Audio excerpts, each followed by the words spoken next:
Menjelang saatnya Tuhan hendak menaikkan Elia ke sorga dalam angin badai, Elia dan Elisa sedang berjalan dari Gilgal. Berkatalah Elia kepada Elisa, "Baiklah, tinggal di sini, sebab Tuhan menyuruh aku ke Betel." Tetapi Elisa menjawab, "Demi Tuhan yang hidup, dan demi hidupmu sendiri, sesungguhnya aku tidak akan meninggalkan engkau." Lalu pergilah mereka ke Betel. Pada waktu itu, keluarlah rombongan nabi yang ada di Betel mendapatkan Elisa. Lalu berkatalah mereka kepadanya, "Sudahkah engkau tahu bahwa pada hari ini Tuhanmu akan diambil daripadamu oleh Tuhan, terangkat ke sorga?" Jawabnya, "Aku juga tahu. Diamlah." Berkatalah Elia kepadanya, "Hai Elisa, baiklah tinggal di sini, sebab Tuhan menyuruh aku ke Yeriko." Tetapi jawabnya, "Demi Tuhan yang hidup, dan demi hidupmu sendiri, sesungguhnya aku tidak akan meninggalkan engkau." Lalu sampailah mereka di Yeriko. Pada waktu itu, mendekatlah rombongan nabi yang ada di Yeriko kepada Elisa serta berkata kepadanya, "Sudahkah engkau tahu bahwa pada hari ini Tuhanmu akan diambil daripadamu oleh Tuhan, terangkat ke sorga?" Jawabnya, "Aku juga tahu. Diamlah." berkatalah Elia kepadanya, "Baiklah tinggal di sini, sebab Tuhan menyuruh aku ke sungai Yordan." Jawabnya, "Demi Tuhan yang hidup, dan demi hidupmu sendiri, sesungguhnya aku tidak akan meninggalkan engkau." Lalu berjalanlah keduanya. 50 orang dari rombongan nabi itu ikut berjalan, tetapi mereka berdiri memandang dari jauh ketika keduanya berdiri di tepi sungai Yordan. Lalu Elia mengambil jubahnya, digulungnya, dipukulkannya ke atas air itu. Maka terbagilah air itu ke sebelah sini dan ke sebelah sana, sehingga menyeberanglah keduanya dengan berjalan di tanah yang kering. Dan sesudah mereka sampai di seberang, berkatalah Elia kepada Elisa, "Mintalah apa yang hendak kulakukan kepadamu, sebelum aku terangkat daripadamu." Jawab Elisa, "Biarlah kiranya aku mendapat 2 bagian dari rohmu." Berkatalah Elia, "Yang kau minta itu adalah sukar. Tetapi jika engkau dapat melihat aku terangkat daripadamu, akan terjadilah kepadamu seperti yang demikian. Dan jika tidak akan terjadi." Sedang mereka berjalan terus sambil berkata-kata, tiba-tiba datanglah kereta berapi dengan kuda berapi memisahkan keduanya. Lalu naiklah Elia ke sorga dalam angin badai. Ketika Elisa melihat itu, maka berteriaklah ia, "Bapakku! Bapakku! Kereta Israel dan orang-orangnya yang berkuda!" Kemudian tidak dilihatnya lagi, lalu direngkutkannya pakaiannya dan dikoyakkannya menjadi 2 koyakan. Sesudah itu, dipungutnya jubah Elia yang telah terjatuh. Lalu ia berjalan, hendak pulang dan berdiri di tepi sungai Yordan. Ia mengambil jubah Elia yang telah terjatuh itu, dipukulkannya ke atas air itu sambil berseru, "Di manakah Tuhan Allah Elia?" Ia memukul air itu, lalu terbagi ke sebelah sini dan ke sebelah sana, maka menyeberanglah Elisa. Ketika rombongan nabi yang dari Yeriko itu melihat dia dari jauh, mereka berkata, "Roh Elia telah hingga pada Elisa." Mereka datang menemui dia, lalu sujudlah mereka kepadanya sampai ke tanah.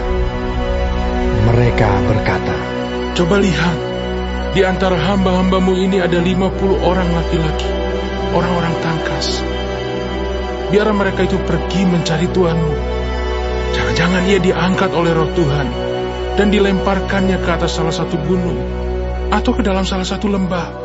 Elisa menjawab, Janganlah suruh pergi. tetapi ketika mereka mendesak-desak dia sampai memalukan, maka berkatalah ia, Suruhlah pergi.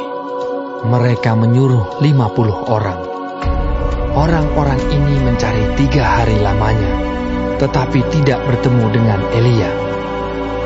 Ketika mereka kembali kepada Elisa yang masih tinggal di kota Yeriko, berkatalah ia kepada mereka, Bukankah telah kukatakan kepadamu, jangan pergi?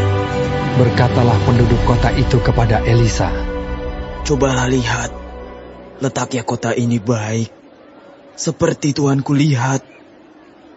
Tetapi, airnya tidak baik, dan di negeri ini sering ada keguguran bayi. Jawabnya, Ambillah sebuah pinggan baru bagiku, dan taruhlah garam ke dalamnya. maka mereka membawa pinggan itu kepadanya.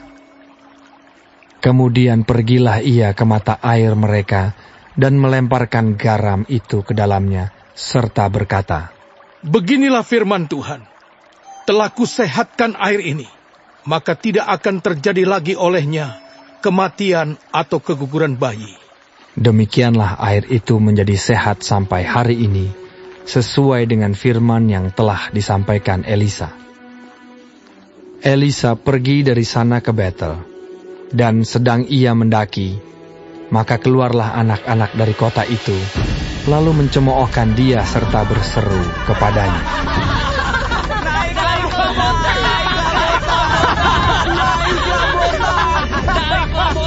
Lalu berpalinglah ia ke belakang, dan ketika ia melihat mereka, dikutuknyalah mereka demi nama Tuhan. Maka keluarlah 2 ekor beruang dari hutan, lalu mencabik-cabik dari mereka 42 orang anak. Dari sana pergilah ia ke Gunung Karmel, dan dari sana pula kembalilah ia ke Samaria.